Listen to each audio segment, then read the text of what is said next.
السلام عليكم البنات، كي دايرين؟ لاباس عليكم؟ كلشي مزيان؟ كنتمنى انكم تكونوا كاملين بخير وعلى خير، وهذا الفيديو ان شاء الله يلقاكم في احسن الاحوال.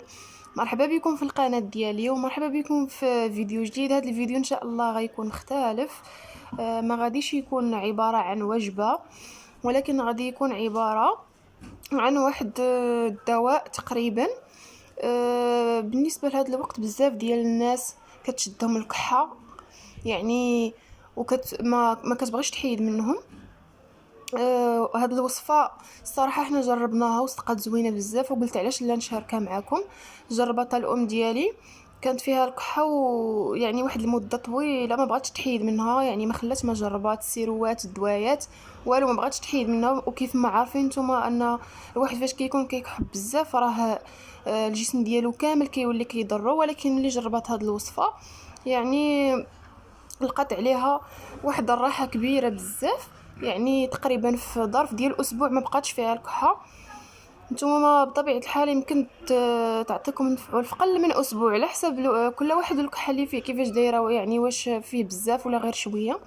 هاد الوصفه هذه نصحت واحد السيده نصحت بها الام ديالي وجرباتها وصدقات مزيانه. ما نطولش عليكم، ندوزو للمقادير. جوج ديال المقادير لا اكثر ولا اقل، ساهلين بزاف بزاف وما كتطلبش يعني شي حاجه اللي كثيره ورخيصه بزاف. اشنو عندنا في هذه المقادير؟ عندنا كاس ديال الحليب، يكون غير صغير، ما نديروش كاس كبير لانه الا درنا كاس كبير ما غاديش نقدروا نشربوه. هي مجهده واحد شويه باش نقرب لكم المذاق ديالها والرائحه ديالها. الرائحه ديالها تقريبا دايره بحال واحد الفانيد كناخذوه نديروه مع الحليب سميتو هولز. تقريبا الرائحه دايره بحال هكاك، ولكن هذا عندنا هنايا الروح ديال الفليو. غادي نقرب لكم باش تشوفوه مزيان. الروح ديال الفليو كما كتشوفوا انا راه عندي هنا غير واحد الحبه صغيره. فاش كتمشيو نتوما هو راه كيتباع عند العطار، فاش كتمشيو عند العطار كتاخذوا تقريبا واحد 10 دراهم. انا عندي هنايا خديت هذيك 10 دراهم، راه كيعطيكم فيها بطبيعه الحال اكثر من هكا. انا خديت هنايا كناخذ كاس ديال الحليب، كندير فيه غير كميه قليله بزاف لانه كما قلت لكم كيكون قاصح واحد شويه. كيفاش كنديروا ليها؟ كنديروا الحليب يفيض، يعني كيغلى حتى كيغلى مزيان، كيفيض. ومن بعد كنديروا فيه واحد الكميه ديال روح فليو.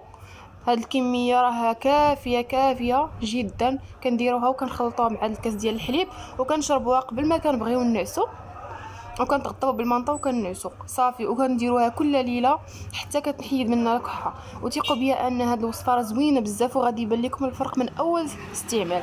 كنتمنى انكم تجربوها وتخليو ليا في التعاليق يعني واش عطاتكم شي فرق، كيفاش حسيتوا.